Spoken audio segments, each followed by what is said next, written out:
Okay, let's dive into one of Australia's most disturbing true crime stories ever. On March 1st, 2000, police were called to a home in Aberdeen, but they had no idea what they were walking into. Seriously, the scene was so gruesome that even veteran officers had to take stress leave. This wasn't just a murder. It was a meticulously staged display of pure horror. That level of precision, it pointed to a killer with a unique and, frankly, terrifying skill set.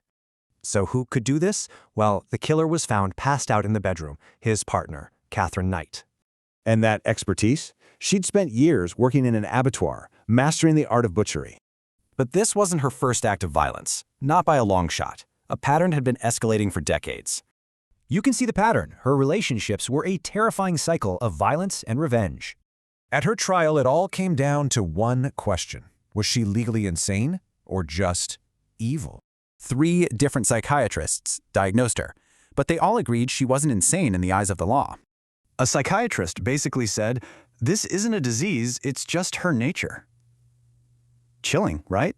The judge looked at the whole sequence of events. It was planned, skillfully executed, and she felt zero remorse. So, the sentence? The absolute maximum. Life imprisonment with no chance of parole. Ever. And this was historic. She became the first woman in Australian history to get a life sentence without parole. The judge said her crimes were just beyond comprehension for a civilized society.